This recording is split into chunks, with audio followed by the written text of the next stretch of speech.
Hello, this is Brad Court, President of Web2Market. Thanks for watching this video about the Report and Export Wizard plugin. This plugin comes with dozens of already canned reports that you can start with, but really it lets you create a wide variety of custom reports and to be able to export that data if you choose.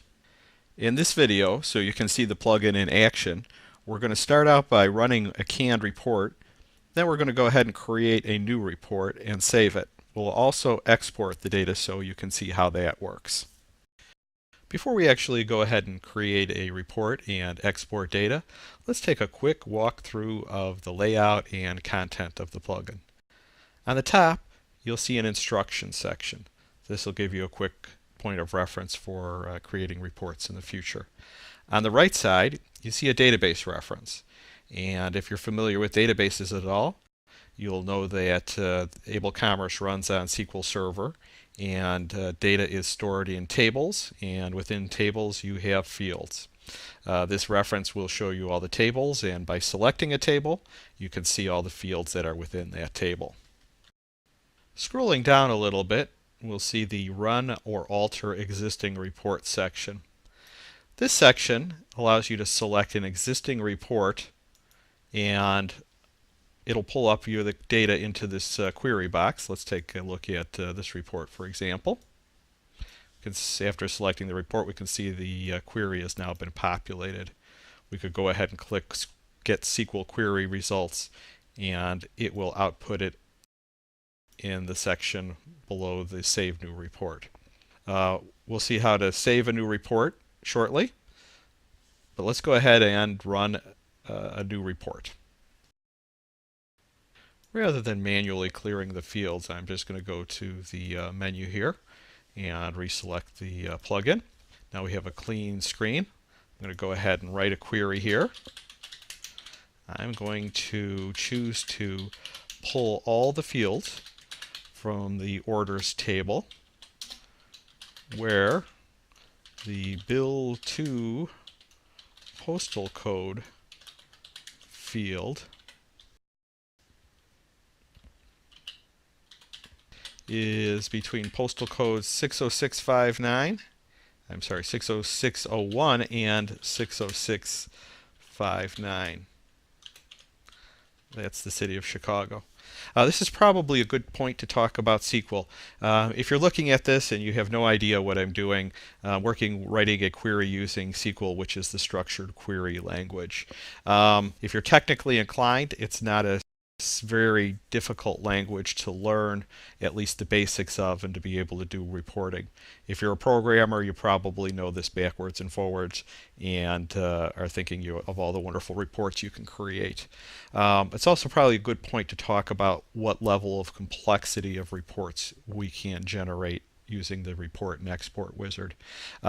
It's a great tool for producing reports with individual pieces of information or pulling all the data from a particular table.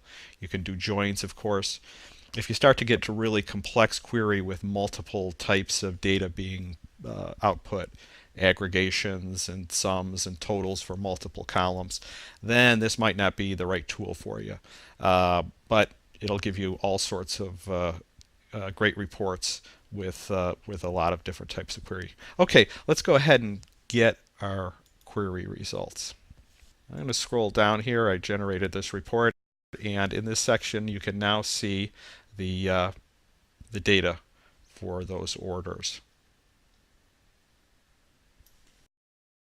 Well, we think this is a fantastic report, so we think we're going to want to run this report, perhaps modifying it a little bit in the future.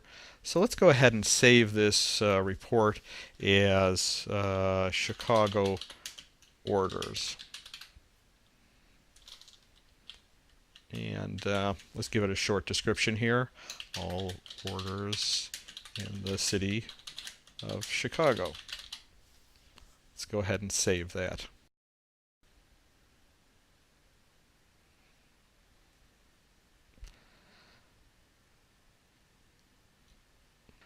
Now that the report has been saved, we can go ahead and scroll down. We'll drop down our list, and we can now see the Chicago orders report. And if we select it again, it populates the query field. Now that I've created that report, the report that shows all the orders in the city of Chicago, let's assume we want to go ahead and export that data to an Excel file so that we can go ahead and use that data in the future for some kind of analysis. I'm going to scroll back down here. We're going to select the report we just created. It'll go ahead and populate our query field. I'm going to go ahead and get the results. Now that I've retrieved the results, I can give it a file name. We don't put the XLS in here. Let's call it Chicago Orders. And go ahead and click Export to Excel. It goes off and running. I can go ahead and open that now using Excel, or in this case I use OpenOffice.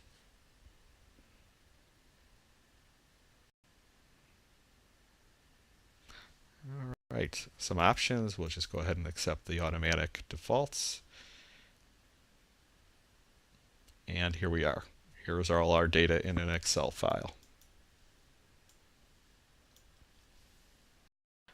That's our quick introduction to the Report and Export Wizard.